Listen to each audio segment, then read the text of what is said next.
उसके बाद हम लोग को देखना है इंटर हेलोजन कंपाउंड्स। अभी हम लोगों ने देखा था ऑक्सीडेशन स्टेट में यह शब्द को इंटर हेलोजन कंपाउंड। उस समय वो बताए थे कि जब भी हेलोजन एटम्स आपस में अभिक्रिया करके कंपाउंड बनाते हैं तो इंटर हेलोजन कंपाउंड वह कहलाता है। तो देखते हैं डिफिनेशन क्या हो जाएगा कि when two different halogens react with each other, जब दो डिफरेंट अलग अलग हेलोजन एटम आपस में अभिक्रिया करते हैं तो इंटर हेलोजन कंपाउंड्स का निर्माण होता है। अब किस तरह से अभिक्रिया करके निर्माण करते हैं तो देखते हैं इसके प्रिपरेशन में।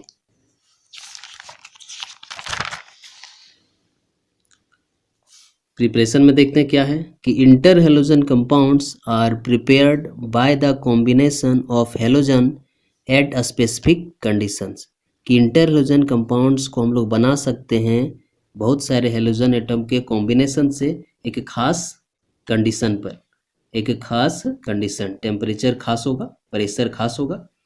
अब देखते हैं कुछ प्रिपरेशन भी किया गया है कुछ इंटर हेलोजन कंपाउंड्स का कि Cl2 और F2 का जब एकक मोल 473 केल्विन में आपस में अभिक्रिया करता है तो बनाता है 2ClF, क्लोरीन फ्लोराइड है।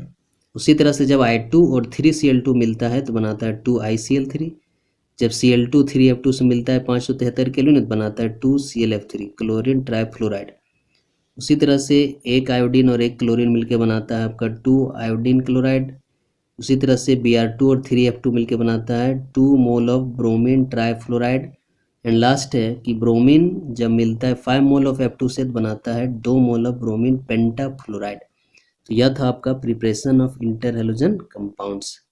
इसका कुछ टाइप्स भी होता है तो देखते हैं इंटर हेलोजन कंपाउंड्स के कितने प्रकार होते हैं। Types of inter halogen compounds, इसको कुछ इस तरह से अरेंज करके लिख दिया गया 2 कॉलम में, एक साइड में टाइप और दूसरा साइड में उसका कुछ एग्जांपल। जनरल फॉर्मूला लिखा गया है। इंटर हेलोजन कंपाउंड्स के जनरली 4 प्रकार होते हैं जिसको जनरली हम लोग लिखते हैं XX-1, XX-3, XX-5, XX-7। जहाँ पर X एटम भी हेलोजन एटम है और X- भी हेलोजन एटम है, लेकिन अंतर क्या है कि जो पहला X एटम है उसका इलेक्ट्रोनेगेटिव कम होगा जबकि दूसरा जो X- एटम है उसका इलेक्ट्रोनेगेटिव ज़्यादा होगा। जैसे एक कंपाउंड हम लोग लिए ClF, क्लोरीन फ्लोराइड, तो क्लोरीन को पहले लिखा गया और बाद में फ्लोरीन को। यही फॉर्मूला है कि क्लोरीन जो है इससे कम इलेक्ट्रोनेगेटिव होगा और फ्लोरीन जो है इससे ज़्यादा इलेक्ट्रोनेगेटिव होगा। तो ज़्यादा इलेक्ट्रोनेगेटिव को बाद में लिखा जाएगा और कम इलेक्ट्रोनेगेटिव वाला हेलोजन को पहले लिखा जाएगा। तो यहाँ पर X का मतलब लेस इलेक्ट्रोनेगेटिव हेलोजन एटम और X- का मतलब मोर इलेक्ट्रोनेगेटिव हेलोजन एटम। कुछ एग्जाम्पल देखते हैं इसका। ClF, BrF, IF, BrCl, ICl। उसी तरह से X-3 में भी X कम electronegative, X- more electronegative, ClF3, BrF3, IF3, ICl3। तीसरा टाइप है XS-5, हेलोजन पेंटाहेलाइड बोलते हैं इसको। कुछ एग्जाम्पल है IF5, BrF5, ClF5। और लास्ट टाइप है इंटरहेलोजन कंपाउंड का XX-7, हेलोजन हेप्टाहेलाइड, IF7। तो यह था 4 प्रकार किसका, तो इंटर हेलोजन कंपाउंड्स का। और यह टॉपिक फाइनल एग्जामिनेशन के व्यू से 3 मार्क्स के लिए बहुत ही इंपॉर्टेंट है, तो इसको ध्यान में रखोगे। उसके बाद है इस टॉपिक से कुछ क्वेश्चंस जो बनते हैं उसके बारे में देखते हैं। क्या है पहला क्वेश्चन कि sea is the greatest source of some halogens. Comment कि समुद्र जो है सो हेलोजन एटम का बहुत ही बड़ा सोर्स है, तो उसके बारे में चर्चा करें। उसके बारे में चर्चा करें। हम लोग जानते हैं कि समुद्र के पानी जो बहुत ही खारा होता है, नमकीन होता है, यानी कि NaCl बहुत ज़्यादा अमाउंट में होता है। अब NaCl में Cl है और Cl कौन सा आइटम है, हेलोजन आइटम है, तो हैलाइड ग्रुप तो वहाँ पर उपस्थित है। क्लोरीन के अलावा उसमें ब्रोमाइड भी होता है, आयोडाइड भी होता है, फ्लोराइड भी होता है ना।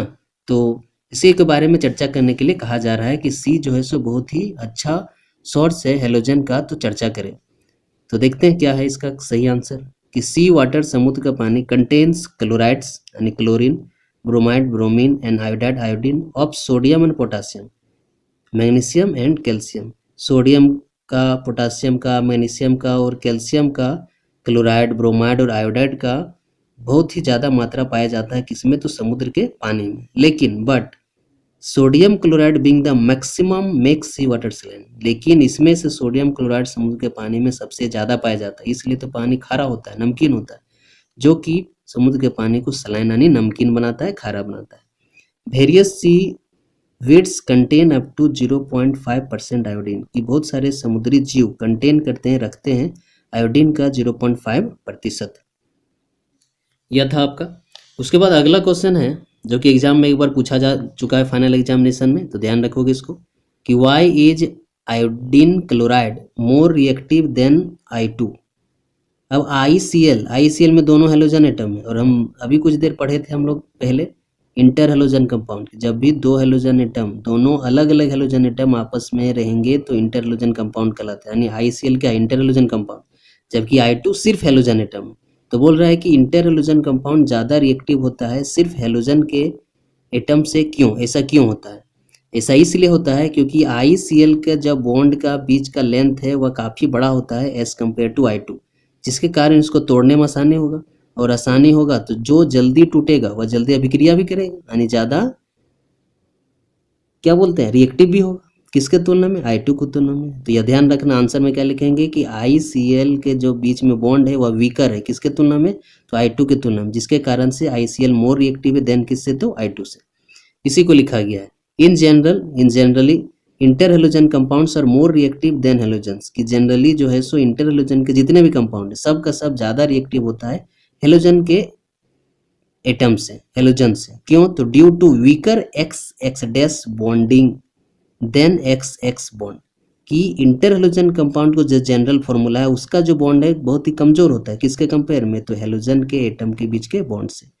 इस प्रकार दज ICL is more reactive than I2। इस प्रकार कह सकते हैं कि इंटर हेलोजन कंपाउंड यानी iodine chloride is more reactive then iodine.